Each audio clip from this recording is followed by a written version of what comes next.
Algunos de los movimientos de la Tierra que vimos anteriormente afectan la insolación que llega a la Tierra.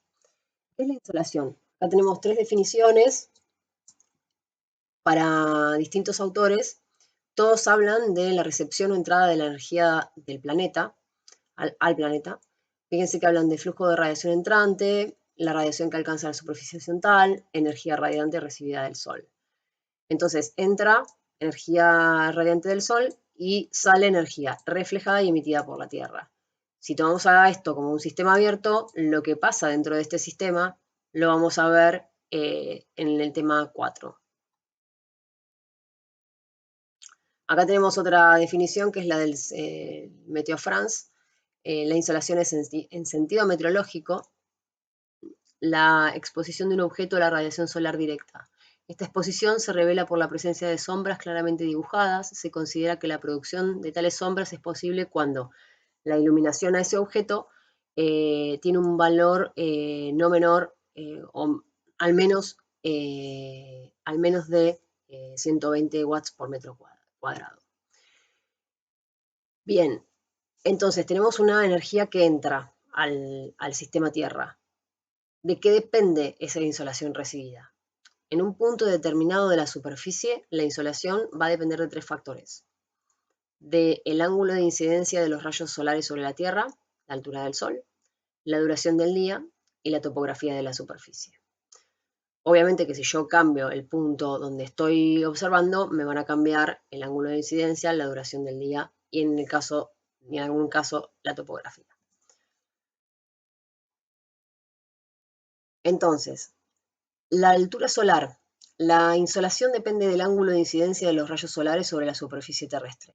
En esta figura, lo que vamos a ir viendo es que si los rayos caen perpendicular, ¿sí?, a la Tierra, como lo hacen en los equinoccios sobre el ecuador, tenemos la concentración de esos rayos sobre una unidad de superficie. A medida que nosotros vamos inclinando el ángulo de incidencia de los rayos solares, lo que me pasa es que esa misma cantidad la voy a distribuir en una superficie mayor. Entonces, ¿qué es lo que sucede? La intensidad de la insolación por unidad de superficie disminuye a medida que el ángulo es menor, el ángulo de incidencia es menor. En esta figura vemos el ángulo de incidencia de los rayos solares que varía con la latitud y con el momento del año. En este caso vamos a estar en el momento del año que sería un equinoccio, en donde los rayos inciden perpendicularmente sobre el ecuador y aquí la insolación es máxima. Y a medida que nos acercamos al polo, la insolación va disminuyendo, porque el ángulo de incidencia de los rayos solares disminuye. Esto va a determinar un comportamiento de la temperatura que luego vamos a ver en otros capítulos de la materia. Acá les dejo que completen para que piensen un poco, traigan el material que estuvimos viendo durante este tema en las clases anteriores y la idea es que puedan ubicar que durante el solsticio de junio la insolación máxima donde se da y durante el solsticio de diciembre donde se da la insolación máxima. Lo que tenemos acá es la insolación anual por la latitud. La figura muestra la insolación diaria en watts por metro cuadrado a lo largo del año para las distintas latitudes. Acá tienen el eje donde están los watts por metros cuadrados, acá tienen el eje de los años. Fíjense que tienen distintas curvas que corresponden a las distintas latitudes. Y las líneas que indican el equinoccio de marzo, el solsticio de junio, el equinoccio de septiembre y el solsticio de diciembre. Las latitudes entre el ecuador y los trópicos exhiben dos valores máximos de insolación al año. Sin embargo, ambas curvas, la amarilla, que es la del ecuador, como la del trópico, del cercano al trópico, de 20 grados, si bien muestran dos picos, no difieren entre sí. La del ecuador se ve bien la correspondencia entre la insolación máxima y los equinoccios, donde el sol incide perpendicularmente sobre la superficie. Mientras que a los 20 tenemos ya una curva más del estilo gaussiana, como el resto de las curvas para las otras latitudes, pero se notan los dos picos que están cercanos a el equinoccio a los equinoccios de marzo y de septiembre. Si vamos aumentando de latitud, acercándonos ya más a la zona templada, tenemos ya una forma gaussiana. Fíjense que va de los 100 watts por metro cuadrado y un máximo de 450 y pico, más o menos, en correspondencia con el solsticio de diciembre para las menores, el invierno del hemisferio norte y el verano del hemisferio norte aquí. Esta es la de 66 grados 33 minutos, que es el círculo polar ártico en este caso, y fíjense cómo la menor insolación recibida, que es casi cero, corresponde también al solsticio de diciembre, que es el invierno para el hemisferio norte. A partir de aquí, fíjense que ya la de 90 tenemos enero, febrero y unos días de septiembre, octubre, noviembre y diciembre sin insolación. Esto indica que esos días, que son 6 meses, el sol está por debajo del horizonte, por ende no recibimos insolación en esas latitudes.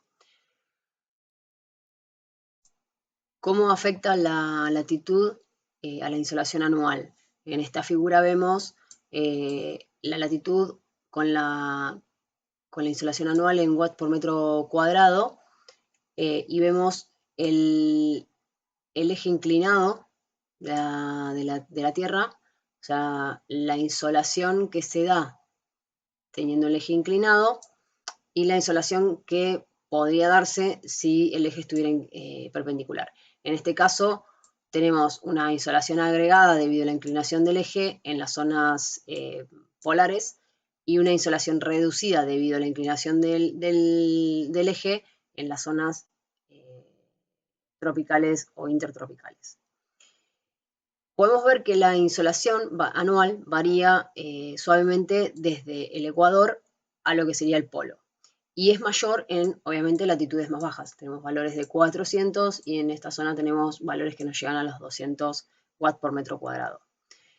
Pero las altas latitudes aún reciben considerable flujo de energía solar. Entonces, podemos ver que si nosotros tuviéramos el eje inclinado, la cantidad de energía que llega a la Tierra sería muy, muy diferente.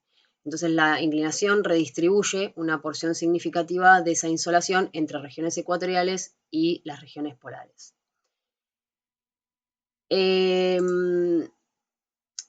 Entonces, también que a pesar de que los polos no reciben luz solar directa durante 6 meses, ¿sí? Todavía en líneas generales o anual recibe casi la mitad de la radiación que recibe el Ecuador en el año. Fíjense, casi 200 y acá 400.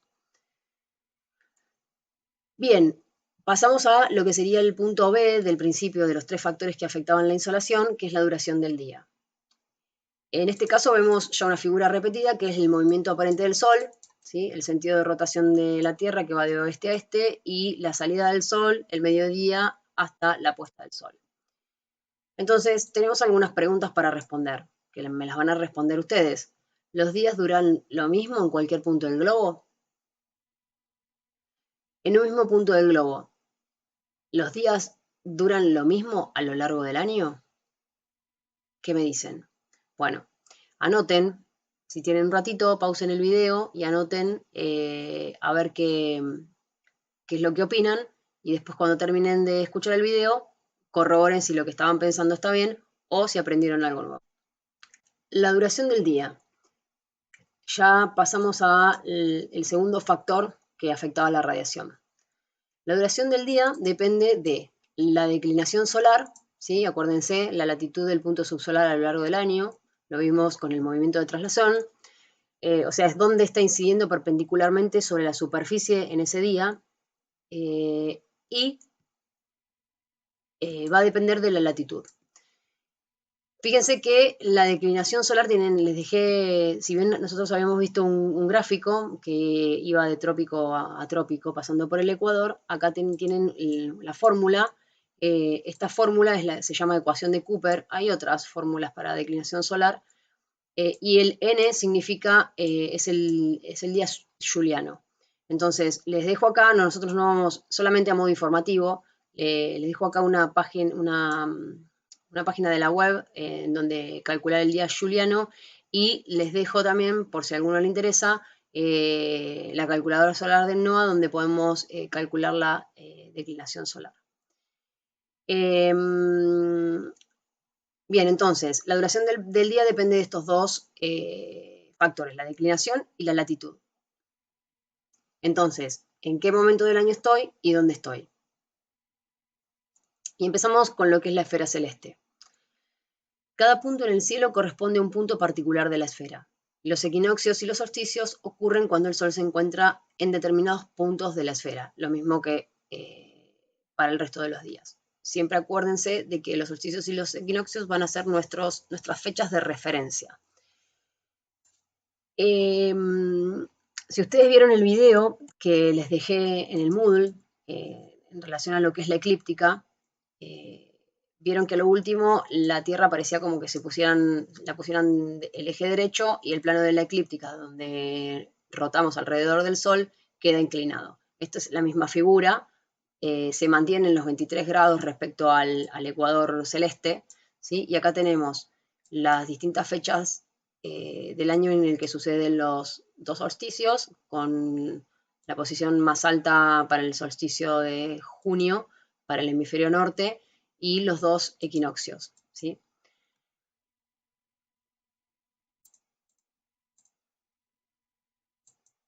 En esta esfera ya es parecida a la anterior, nada más que vemos la posición del Sol en los distintos puntos negros, ¿sí? Y seguimos manteniendo las fechas de los dos solsticios y de los equinoccios. Y entonces se ve aquí la diferencia, si en el solsticio de junio y en el solsticio de diciembre proyectamos, como está proyectado acá, la línea sobre la esfera celeste, lo que vemos es que tenemos un valor angular del ecuador al trópico y del ecuador al trópico de 23 grados 27 minutos. Esta es la altura máxima que alcanza el Sol para ese lugar. Bien, seguimos agregando más cosas. Entonces, si vamos a hablar de la esfera celeste, o si vamos a hablar del cielo local y vemos cómo se mueven los astros en ese cielo local, como si estuviéramos, recuerden, nuevamente en un planetario y pudiéramos ver durante el día y durante todo el año el cielo y cómo se mueven los astros, incluido el Sol,